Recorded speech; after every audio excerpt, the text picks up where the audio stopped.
Hello students, welcome back to our mathematics class. Hope you all are going well. In the previous video, we discussed about number sequence. A set of numbers written according to a particular rule is called a number sequence. Also, we discussed about the examples of number sequences. Did you remember that? Okay. Today, I am going to start with the number sequences. 1, 2, 3, 4 and 4, 8, 12, 16, etc. Children, can you say that what is the relation between the numbers in the sequence 4, 8, 12, 16? Yes, they are the multiples of 4.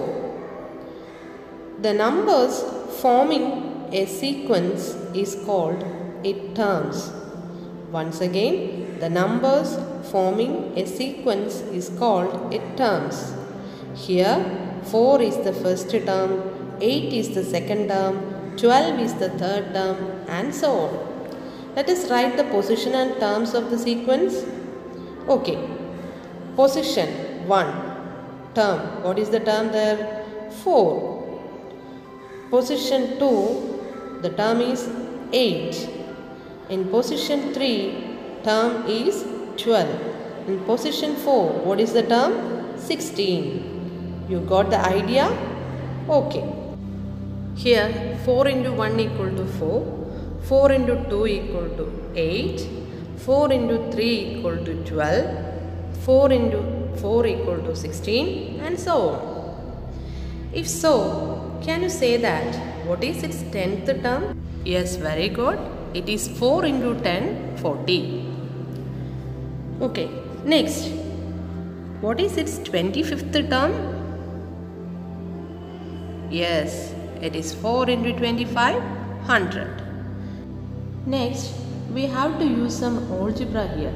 Okay, continuing like this, what is its nth term? The nth term means any term, either the 500th term or the 1000th term, and so on. Here we have to find the nth term of the given sequence. Here all are the multiples of 4.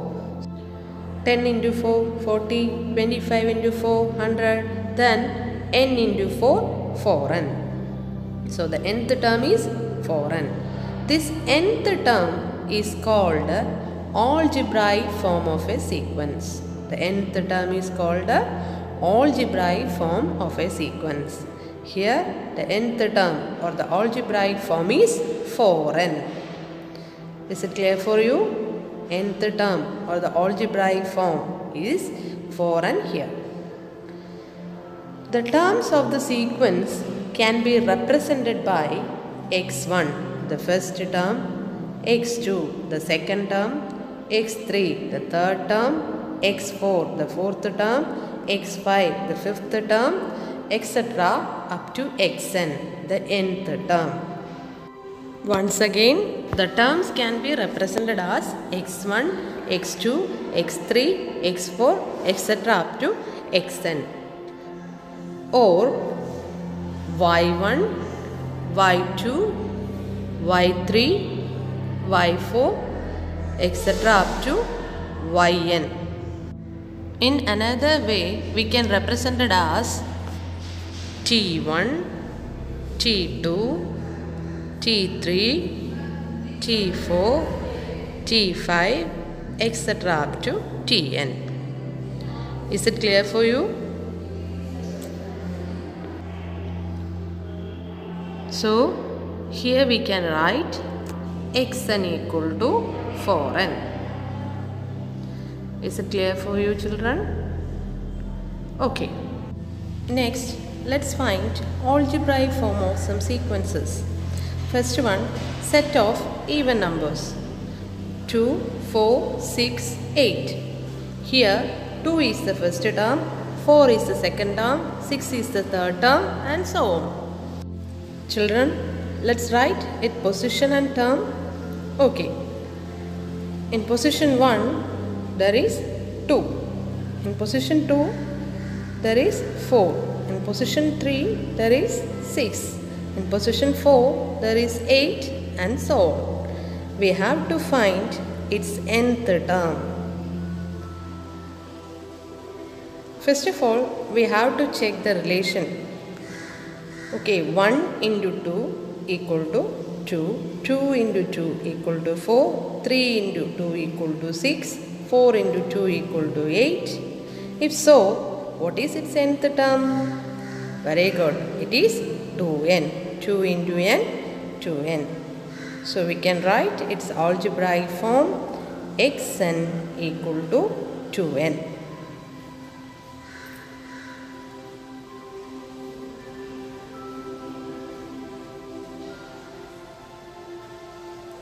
Is it clear for you?